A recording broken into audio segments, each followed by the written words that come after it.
কোর্টের এগেনস্টে তো কোনো মানুষই কথা বলবে না। না, এটা তো পার্মানেন্ট সলিউশন নয়। ঠিকঠাক সুস্থ সলিউশনের দরকার।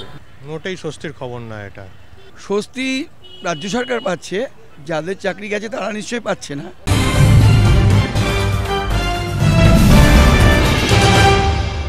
আপাতত স্কুলে যেতে পারবেন চাকরিহারা শিক্ষকরা, তবে 31শে ডিসেম্বরের মধ্যে নিয়োগ প্রক্রিয়া সম্পূর্ণ করতে হবে নির্দেশ দিয়েছে দেশের শীর্ষ আদালত। আর এই রায়টাকে স্বস্তি হিসাবে দেখছে রাজ্যের শাসক দল তৃণমূল কংগ্রেস এবং রাজ্য সরকার। তবে এই রায়ে স্বস্তি পাচ্ছেন না চাকরিহারা শিক্ষকরা। তবে এই রায় নিয়ে সাধারণ মানুষ কি মনে করছেন? এই রায়টা কি সত্যি স্বস্তির রায়? কি বলছেন সাধারণ মানুষ? চলুন কথা বলি, তাদের সাথে জানার চেষ্টা করি তাদের মতামত কি। সরকার চিরদিনই ভাওতাবাজি দিয়ে এসছে, এটাও মন গলানো। আর মানুষকে কিছুটা, সামনে যেহেতু ইলেকশন আসছে, মানুষের থেকে কিছুটা সিম্প্যাথি আদায় করতে হবে।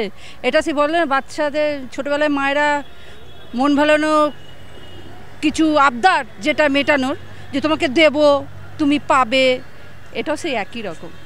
এটা তো কোর্টের ডিসিশন, কোর্ট যেটা বলবে সেটাই। কোর্টের এগেনস্টে তো কোনো মানুষই কথা বলবে না। কোর্ট যেটা আইনি ডিসিশন নিয়েছে সেটা আইনি তৎপরতা চলছে, আইন যেটা বলবে সেটাই হবে। কারুর চাকরি চলে গেলে কোনো স্বস্তি হয়? এটা যে চাকরি করুক, চাকরি কারুর চলে গেলে কেউ স্বস্তি পায় না। না, এটা তো পার্মানেন্ট সলিউশন নয়। তো ইন ফিউচারে সুপ্রিম কোর্ট থেকে যে রায় দেবে তার উপর বেস করেই তো পুরো ব্যাপারটা এগোবে। এটা যে জাতীয় কথাবার্তা এখন বলা হচ্ছে ওটা পলিটিক্যাল, ফাইনালি সুপ্রিম কোর্টই বলবে। ঠিক আছে না, আমার মনে হচ্ছে মানে এটা তো যেটা হচ্ছে এটা তো কোনো সলিউশন নয়। হয়তো সাময়িকভাবে তারা চাকরিতে আসছে, কিন্তু এটা ফুললি তো আমার ফার্দার যখন আমার নতুন রিক্রুটমেন্ট হবে তাদের কি হবে সেটা তো কোনো সলিউশন হচ্ছে না। এটা মানে ঠিকঠাক সুস্থ সলিউশনের দরকার। এই সলিউশনটা সুপ্রিম কোর্ট এটা সাময়িক স্বস্তি, সেটা রাজ্য সরকার এটা সাময়িক আনন্দ কিভাবে পাচ্ছে এটা বুঝতে পারছি না। এটা আলটিমেটলি চাকরিহারা যা তারা সেই অঘরেই পড়ে রইল।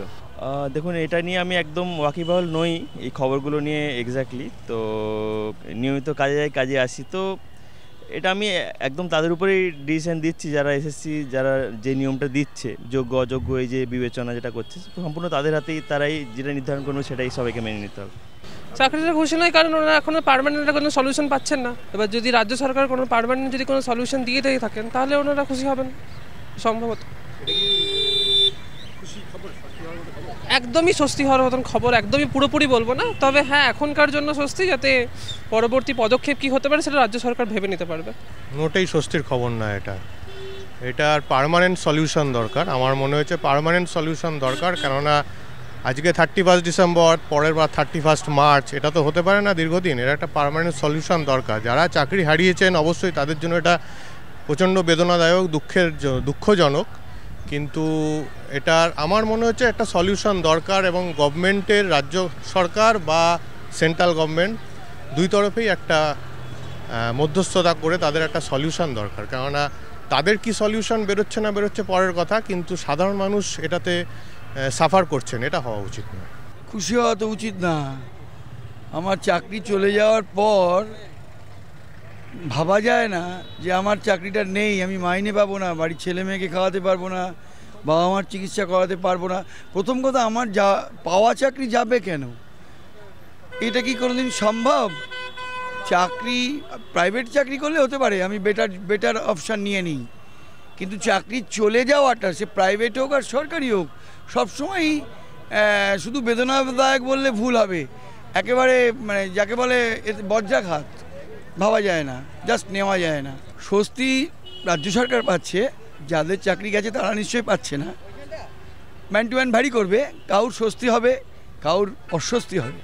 সুপ্রিম রায়ে রাজ্য সরকার স্বস্তি পেলেও অস্বস্তিতে রয়েছেন চাকরিহারারা, এবং সাধারণ মানুষও তাই বলছেন যে সাময়িক স্বস্তি পেলেও দীর্ঘমেয়াদী স্বস্তির খবর এটা কোনোভাবেই নয়।